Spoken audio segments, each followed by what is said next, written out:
The Uber Chopper that you get, it sounds like a fun, cool concept for tourists.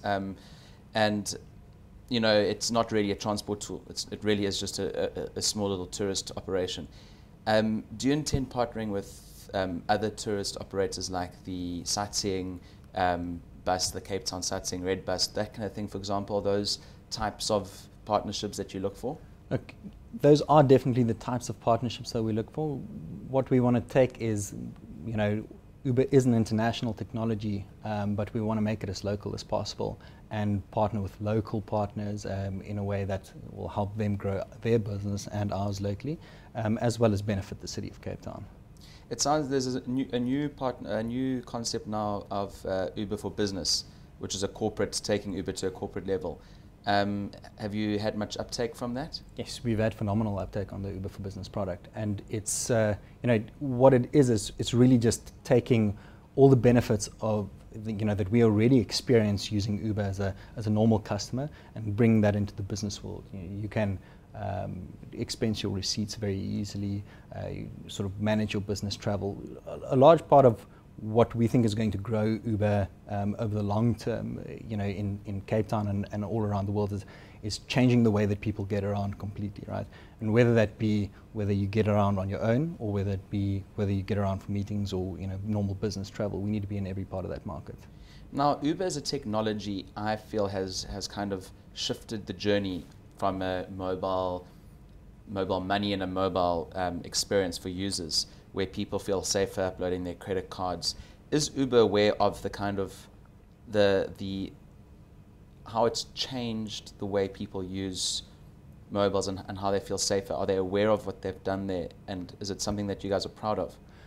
Yes, I mean, we're definitely very proud of it, and we are very aware. When we started in South Africa, this hurdle of putting your credit card, or signing up to the app with your credit card details, is a very big psychological hurdle in South Africa, and it's taken quite a long time to get customers comfortable that what we are doing is the safest possible way to store those details. Because I think like SnapScan and FlickPay and Zapper and all these other types of devices, I think people are a lot more ready to do that because of Uber. You've kind of done the challenge. Yeah. You've kind of got. Look, I think we probably did the challenge together because SnapScan I think has grown over a very similar time period. Sure. As we have, and almost forcing people into the technological age. Yeah. And what's the global vision for Uber? Because it's not only going to stay in cars. It sounds like there's so many opportunities out there. I think there was something in Europe going into hotels and ventures like that. What can you share about the global Uber strategy? So, I mean, our focus, at least in Cape Town and around South Africa for now, is to focus on the transportation segment of the market and create the easiest, safest, most reliable way for you to get around.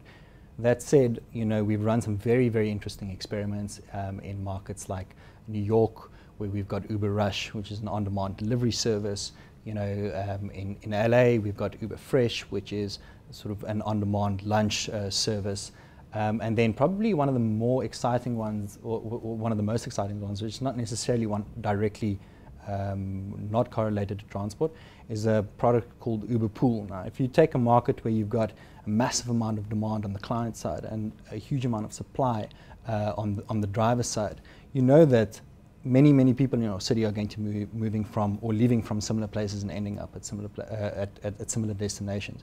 So they're working on this product called Uber Pool, which has been launched in New York and in Paris, which essentially identifies where it's going to pick you up or me. Let's say we live in the same area, and if we were going to go to the similar destination, it will ride share us to that destination. And the benefit of that is obviously it significantly reduces the cost of that ride. It just makes it an even more reliable or cost-effective way to get around.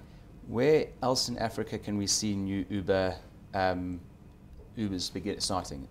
So we launched in Lagos, I think it was 2 months ago, and we are very, very seriously looking in other West African and East African markets. You'll see a couple of them pop up over the next few months, most definitely. But in South Africa, for like PE or some of those smaller cities, or Bloemfontein, for example, they have to wait a bit longer?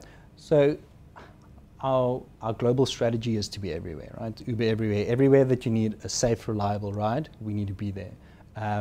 We will definitely be in those markets. When we go into those markets is just the question. Okay. And finally, you're a farm boy from the Free State. When you're out partying in Cape Town and people ask you what you do, what's the reaction from your mates and from people that you meet when you say, "Oh, I'm the general manager of Uber Cape Town"? They typically tell me about their last Uber experience where something went wrong, and then I have to help them out around it. That's normally the typical. I've got to tell you about this one Uber experience that I had. That's the line that I normally get. I feel your pain. Working at News 24, it's exactly the same. Yeah. Well, thanks very much for spending time with us today. Sure. Thanks very much for having me.